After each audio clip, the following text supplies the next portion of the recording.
Salutations sincères et respectueuses. Vidéo vous expliquant le début de cette deuxième séquence du deuxième thème. Deuxième séquence qui s'intitule Habiter un espace de faible densité à vocation agricole. C'est-à-dire en fait habiter un espace rural avec peu d'habitants. C'est-à-dire un espace qui est dédié à l'agriculture, donc dédié à la production de denrées alimentaires pour les humains ou pour les animaux qui eux-mêmes seront utilisés par les humains pour se nourrir. Donc c'est ce qu'on appelle chez nous traditionnellement des campagnes et qu'on utilise le terme espace rural en géographie. Alors la question que nous allons nous poser dans cette séquence, c'est comment les hommes habitent-ils les espaces agricoles faiblement peuplés, là où il y a peu d'habitants. Et pour ces espaces agricoles, on va utiliser deux exemples. Le premier exemple, ça sera situé dans les grandes plaines des États-Unis. Je vais y revenir un petit peu après. Et ensuite, dans un village du Sénégal également. On est sur deux zones géographiques bien différentes, hein. Sénégal qui se situe en Afrique, qui est un continent majoritairement constitué de pays peu développés ou en cours de développement, hein, c'est-à-dire qu'ils n'ont pas les mêmes infrastructures, pas la même richesse pour pouvoir organiser la production agricole. Et aux États-Unis, on est dans un pays développé, riche, avec une organisation agricole qui en découle assez naturellement. Alors dans cette séquence, si je reviens sur la feuille, habiter un espace de faible densité à vocation agricole, qui est, je le rappelle, présent dans votre cloud, ça veut dire que si je vais dans l'espace de travail dédié au sixième ici, vous pouvez voir que dans le cloud, vous avez cette deuxième séquence ici, G2S2, et vous avez les objectifs et introduction, c'est ce que je vous montre maintenant, ainsi que la première activité que vous aurez à faire, et je vais vous en dire plus un petit peu après. Vous avez également la présentation du cahier qui va s'afficher tout de suite devant vous, qui vous permet de comprendre dans quel ordre coller les feuilles, etc. Sur la première page, vous avez la feuille objectif et le plan du début du cours. J'ai déjà mis dessus donc l'introduction, le grand 1 ainsi que le A. Le A qui d'ailleurs est en vert normalement. Voilà, on va arranger ça. Et sur la deuxième page, on a l'activité qui est présente dans le CLAD également. Alors si on va sur cette feuille objectif et introduction, on voit ici je vous ai mis une introduction, c'est-à-dire que j'ai noté, donc dans le monde, les humains produisent, élèvent ou chassent leur nourriture. Alors quand je dis chasse, je comprends la pêche également dans cette manière de prélever de la nourriture. Selon les zones géographiques, les niveaux de développement et le climat, leurs manières de faire sont bien différentes. Nous allons observer dans cette séquence comment l'agriculture est un enjeu important pour tous, soit en termes économiques, un enjeu économique, écologique également d'ailleurs, soit pour vivre tout simplement. Nous allons donc à travers cette séquence faire la différence entre une agriculture intensive et une agriculture vivrière, qui sont deux types d'agriculture complètement différentes. Pourtant, ce sont deux agricultures qui vont travailler la terre pour y produire des choses. Et nous allons aborder dans la deuxième partie la notion de périurbanisation. Euh, on en parlera un petit peu plus tard. Donc dans un grand 1, tout d'abord, quelles sont les réalités et les dynamiques des campagnes dans le monde, avec l'étude de cas à comment les humains habitent-ils un village agricole du Sénégal et un espace dédié à l'agriculture aux États-Unis. Alors pour ce faire, je vais utiliser ici le logiciel Google Earth. Je vais vous donner quelques informations qui vous seront bien utiles pour répondre à l'activité. Activité qui est ici, vous avez deux colonnes. Une colonne où vous remplissez sur les grandes plaines des États-Unis et une colonne sur un village sérère. Sérère, c'est le peuple de cette partie de l'Afrique. Et vous avez à chaque fois des informations à mettre. Je vais vous donner un certain nombre d'informations maintenant dans cette vidéo et vous avez le reste des informations dans vos livres, soit aux pages 216-217 ou 220-221.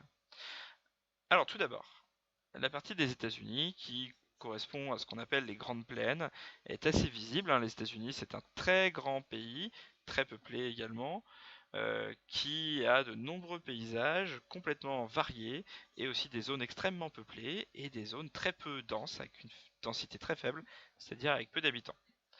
Si on observe juste les États-Unis, vue du ciel, ici on peut voir qu'il y a des zones qui sont très vertes, vert foncé ici. On a même la présence de marécages dans le sud, ainsi qu'ici autour des lacs, des grands lacs, avec ici le lac Michigan.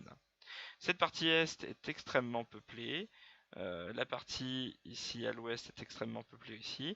Et on a une grande zone au centre du pays qui est peu peuplée. Et un sud peuplé aussi au bord de la mer.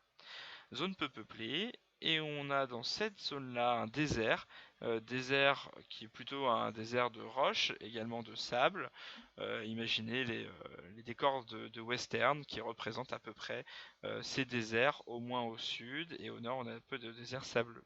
Et on a cette zone au centre du pays qui est entre le désert et les zones plus humides, très boisées. On a ces zones qui sont des zones semi-arides, c'est-à-dire assez sèches, mais pas trop, ce qui permet de faire de l'agriculture.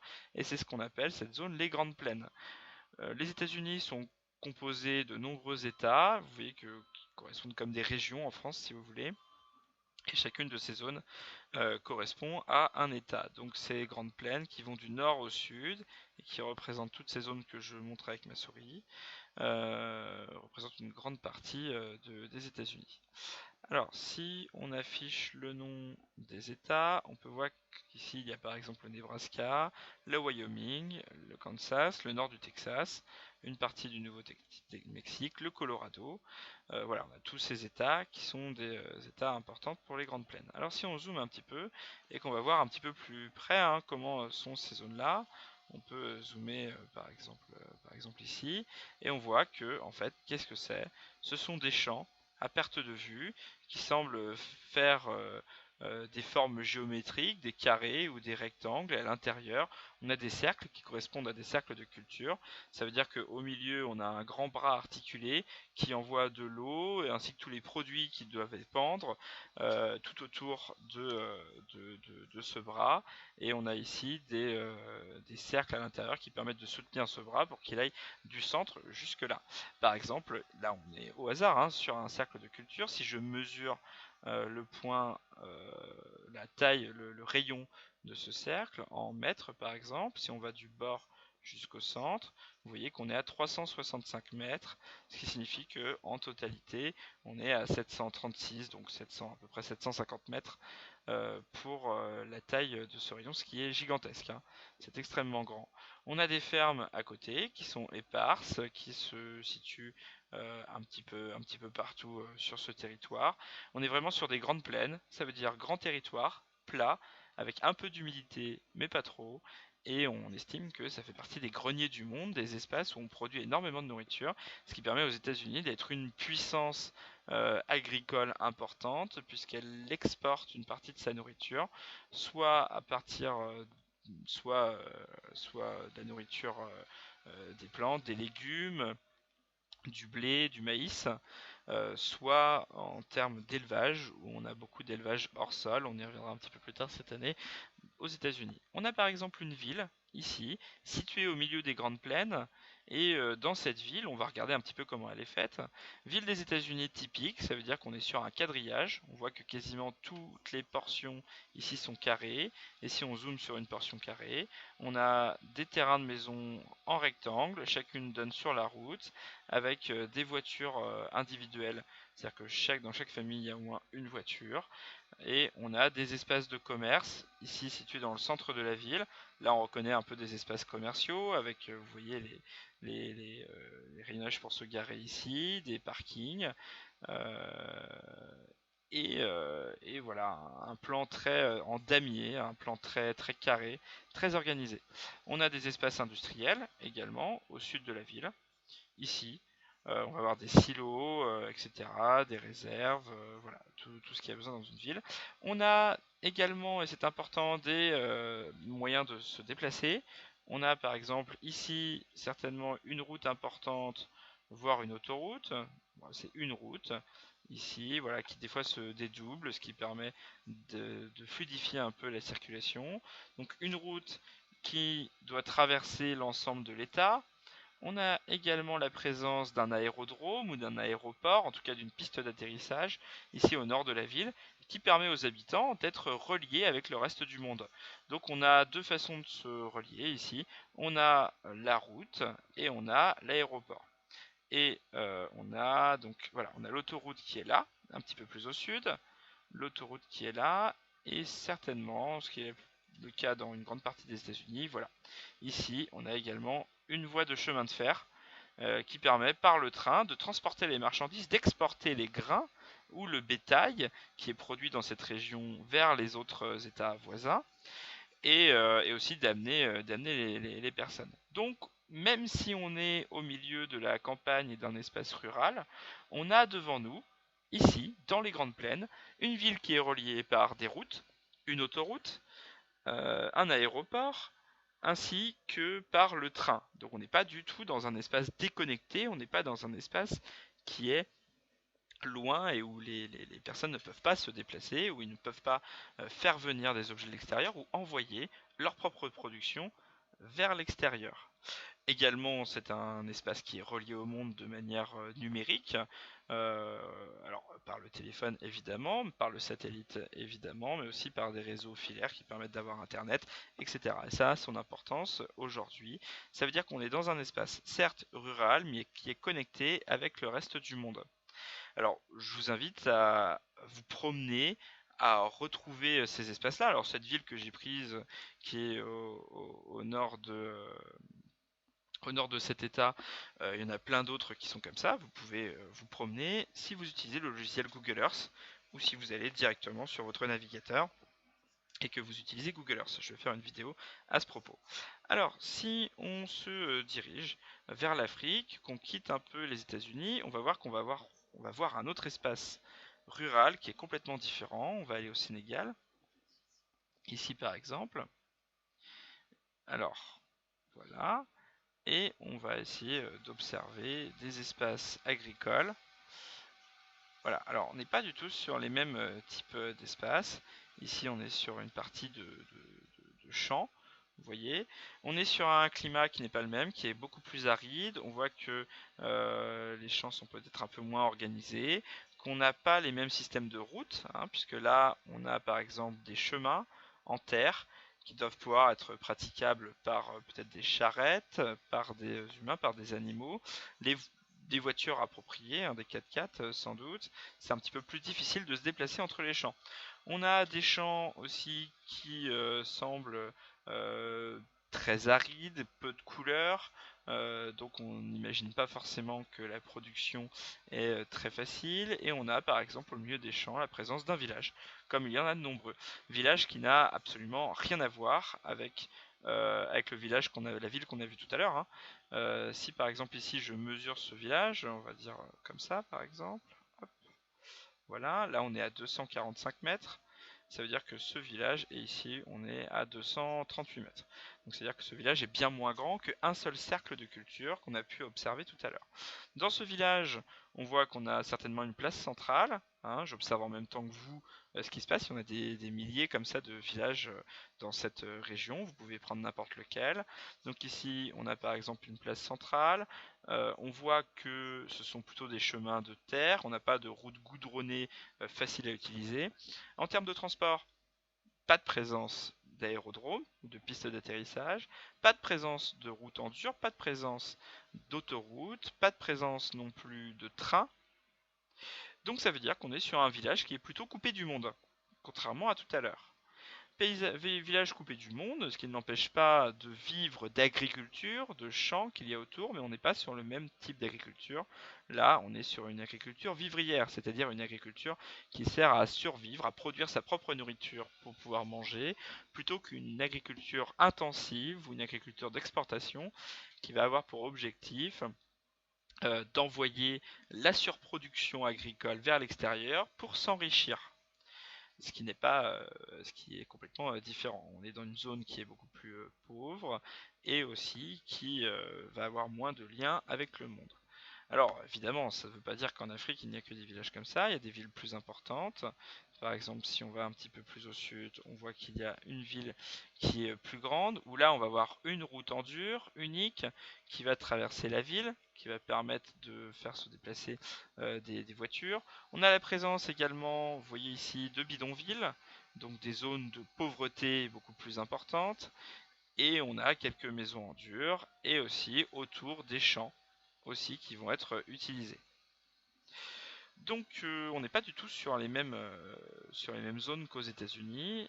Et voilà. Alors attention sur les couleurs aussi des champs, parce que là je repère des champs qui sont un peu plus colorés. Ça dépend aussi de la qualité des images satellites, du moment où ça a été fait, si ça a été fait en été ou alors pendant une période un petit peu plus tempérée de l'année.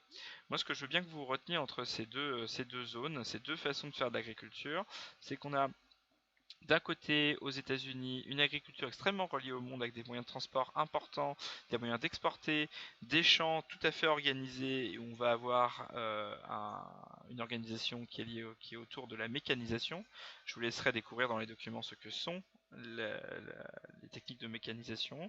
Et ici, en Afrique, une agriculture beaucoup moins intensive, agriculture plutôt pour la vie locale, qui permet aux habitants de manger, puisque c'est la seule façon de survivre en fait, et qui n'est pas tournée vers le reste du monde. Alors une dernière chose sur vos documents, vous avez un document sur les bisons, je reviens rapidement sur ça avant de terminer cette vidéo, où on vous parle des bisons qui ont en partie disparu et qui sont un peu l'emblème de cette conquête de l'Ouest qui a eu lieu il y a un peu plus d'un siècle et demi. Et ces bisons, en fait, ils ont disparu en partie par l'implantation des grandes plaines et par l'exploitation de la terre par les colons européens à l'époque, qui sont devenus ce qu'on appelle les Américains, ou en tout cas les États-Uniens, c'est-à-dire les habitants des États-Unis. Ces bisons vivaient essentiellement en broutant de ce qu'on appelle l'herbe à bison, qui était considérée comme de la mauvaise herbe.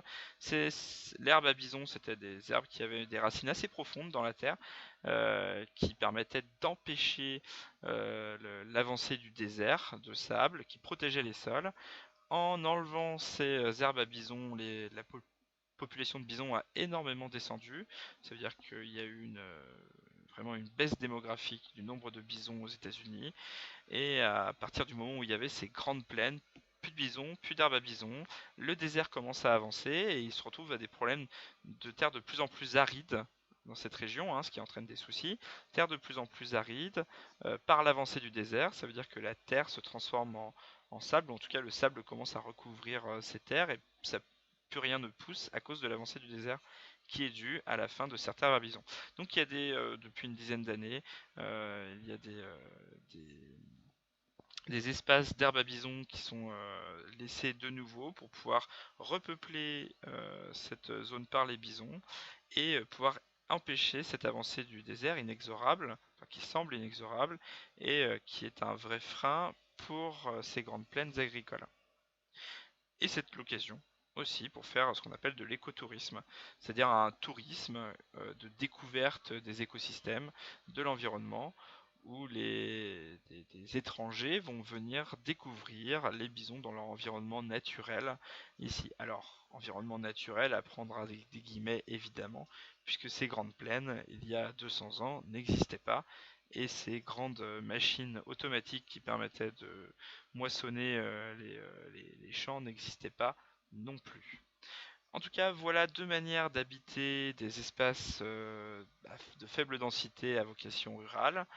On va approfondir un petit peu plus loin dans cette séquence, un petit peu plus tard dans cette séquence, cette idée. En attendant, je vous laisse remplir l'activité. Et n'oubliez pas qu'il y aura pour vendredi le QCM à réaliser qui sera disponible très prochainement. Et je vous conseille, pour réaliser ce QCM, d'avoir sous les yeux l'activité que vous avez faite, puisque les questions du QCM sont essentiellement des questions auxquelles vous avez déjà répondu dans l'activité. Voilà, je vous souhaite bon courage.